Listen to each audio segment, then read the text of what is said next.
మీద టీడీపీ నేత ఎల్ రమణ మాట్లాడుతున్నారు. ఆ లైవ్ ఇప్పుడు మనం చూద్దాం. లక్షల కోట్ల బడ్జెట్లు పెడుతున్నావు. మన ముఖ్యమంత్రి గారు స్పెషల్ ఫండ్ పేరు మీద గత సంవత్సరం 5,000 కోట్లు పెట్టుకున్నాడు. ఈ సంవత్సరం 1000 కోట్లు పెట్టుకున్నాడు. కనుక మీకున్నటువంటి నిధులను ఇష్టానుసారం కేటాయింపు చేసుకొని ఇష్టమున్న చోట పెట్టి లబ్ధి పొందడం కాదు. రైతులకు సంబంధించినటువంటి సమస్య ప్రధానంగా పరిష్కారం కావాల్సిందే. కనుక మీరు ఆ ఎన్నికల్లో ఇచ్చిన మాటకు అనుగుణంగా మార్కెట్ ఇంటర్వెన్షన్ పథకాన్ని ఈరోజు ప్రవేశపెట్టండి. అవసరమైన నిధులు వెంటనే యుద్ధ ప్రాతిపదికగా వాటిని పెట్టి ఈ కొనుగోలు చేయాలని చెప్పని తెలుగుదేశం పార్టీ వాళ్ళ చీఫ్ సెక్రటరీ గారి ద్వారా విజ్ఞాపన చేయడం జరిగింది. గత నెల రోజులుగా నిజామాబాద్ మార్కెట్లో కానీ ఎల్మాముల మార్కెటే కానీ వివిధ మార్కెట్లలో తెలుగుదేశం పార్టీ నాయకత్వం అంతా కూడా వెళ్ళి రైతుల పక్షాన ఉండి ఈ ప్రభుత్వాన్ని తెలిసే విధంగా కార్యక్రమాలు చేయడం జరిగింది. నిన్నాక మొన్న కలెక్టర్ కలవడం జరిగింది.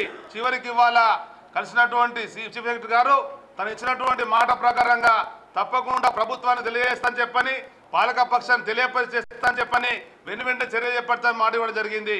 ఆయన ఈరోజు ముఖ్యమంత్రి కేసీఆర్ గారిని, మార్కెటింగ్ శాఖ మంత్రి హరీష్ రావు గారిని మీరు గతంలో ఏ విధంగా అయితే మార్కెట్ యార్డులకు మీరు కానీ మీ నాయకత్వం వెళ్ళి అక్కడ ఉండే రైతుల సమస్యలు విన్నప్పుడు ఇక్కడ కుర్చీ వేసుకొని కొనుగోలు చేపిస్తానన్నటువంటి మీరు వీళ్ళ కనగొడకుండా వేరు పత్తలేనటువంటి పరిస్థితి.